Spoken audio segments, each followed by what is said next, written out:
O Ver Mais desta quarta-feira está de volta e olha só, agora eu vou te fazer uma pergunta. Você separa o lixo que você usa aí na sua casa? O que você faz com o óleo de cozinha usado? E as lâmpadas, depois que elas queimam? Você se preocupa com o desmatamento, com as invasões em áreas de proteção permanente?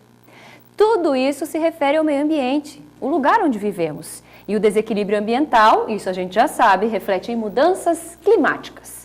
E foi pensando no meio ambiente que estudantes de escolas de navegantes fizeram um projeto com várias oficinas, orientações e também produziram um vídeo documentário que será lançado nesta semana. Olha só, coisa inédita no Ver Mais, né? E para nós conhecermos mais sobre esse trabalho maravilhoso, nós recebemos o Alexandre Castro, que é coordenador técnico do projeto, e a Josemari Pereira, que é educadora e técnica em meteorologia. Boa tarde. Boa tarde. Tudo bem? É um prazer tê-los aqui no Ver Mais. Prazer.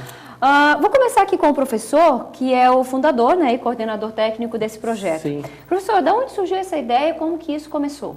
O Instituto Ilhas do Brasil é uma organização da sociedade civil que trabalha com as temáticas com foco em meio ambiente e em comunidades. Desde 2007, o Instituto trabalha com projetos com foco em mudanças do clima.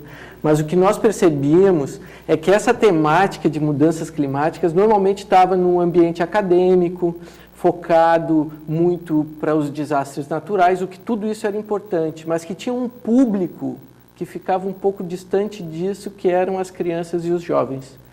O público do nosso futuro. O público do futuro e do presente também. Exato. E que esses debates também, normalmente, claro, envolviam os órgãos de defesa civil, que fazem um trabalho muito relevante, importante, os órgãos de meio ambiente, que também têm uma participação importante, mas as escolas também ficavam um pouco distantes desse processo. Então, o projeto, que se chama Projeto Adaptar Comunidades, que foi aprovado numa seleção pública da Petrobras, ele identificou as escolas e crianças e jovens como um público e um ambiente inovador para trabalhar essas questões de mudança do clima.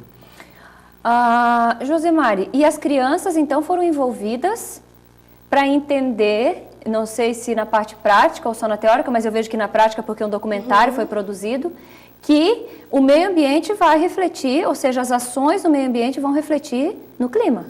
É isso? Também, a gente trabalhou com percepção de risco com as crianças e para elas perceberem o risco, a gente trabalhou com elas a percepção do tempo e do clima.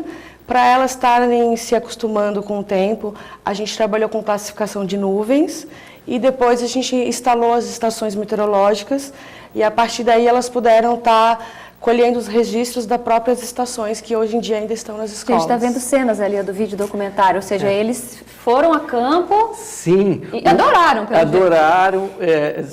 O nome do documentário é Mudanças do Clima e seus novos protagonistas. Então, de fato, eles são protagonistas. Eles não precisam assim de interlocutores para dizer o que pensam e sentem, né? Eles podem se manifestar dessa forma e foi muito interessante. O documentário faz parte, é uma ferramenta que faz parte da metodologia do projeto. Certo. Então, foram 8 oficinas nas escolas durante o ano. Durante esse período foi estruturado esse documentário. Agora, amanhã esse documentário vai ser lançado às 18h30 no IFSC. E é um evento aberto, as pessoas estão convidadas a participarem. E o projeto continua, porque depois vão continuar oficinas em diferentes instituições. Muito bacana. Então, a gente já tem aqui de antemão novidade no Ver Mais, porque vai ser lançado amanhã, 6h30, no IFSC aqui de Itajaí. Isso. É de graça, todo mundo que estiver assistindo e quiser participar. Sim, tem que participar, vai ser super legal. Agora, Josemari, os alunos, eles captam bem a mensagem? Eles conseguem, na prática, entender tudo aquilo que vocês estão passando? Como é que funciona isso? E depois eles passam para frente também, né? Nós, aos poucos, fomos colocando uma metodologia mais infantil, né? Certo, adaptaram para eles. Adaptaram para eles, né? E, ao mesmo tempo, cada criança capta com seu nível diferente, né? Sim. E o legal disso é que eles são porta-vozes e depois levam para casa. Numa situação de emergência, eles ouviram na escola o que fazer em caso de emergência. Olha só. E aí podem estar ajudando pessoas da própria casa ou vizinhos, né? Então, eles têm essa postura de estar indo para frente, de estar passando para frente o que eles aprenderam, né? Certo. E para quem está em casa ter uma ideia do que eles aprenderam, pequenas ações do dia a dia, da comunidade, interferem no meio ambiente e no clima também. Isso é, sem dúvida, um fato. Sim. Sim, trabalhamos com pequenas ações como sugestão de como planejar o bairro, como se organizar em associações, como administrar o lixo da casa, e até mesmo um evento extremo, como aqui ocorre bastante enchentes ou vendavais, o que fazer numa situação de emergência. Olha só. A gente teve participação da Defesa Civil, que foi bem legal.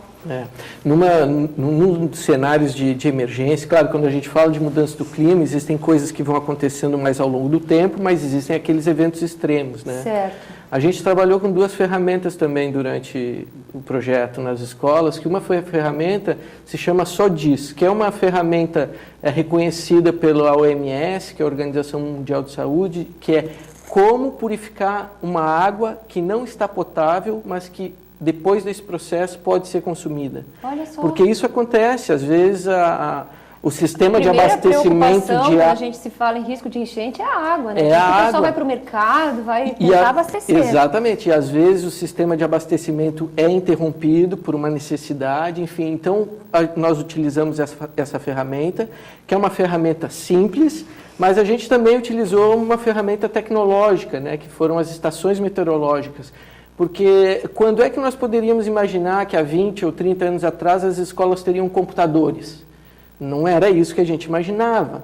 Sim. Mas a gente tem que sempre se antecipar um pouco e estimular o uso de outras ferramentas, né? Certo. Então, na nossa compreensão, o quanto antes essas crianças e os jovens usam essas novas ferramentas de acompanhamento do tempo e do clima, como as estações meteorológicas, mais fácil vai ser para eles enfrentarem essas situações nas comunidades. E amanhã, então, as crianças estarão lá, ou seja, o documentário vai ser apresentado. Sim. Esperamos que algumas estejam.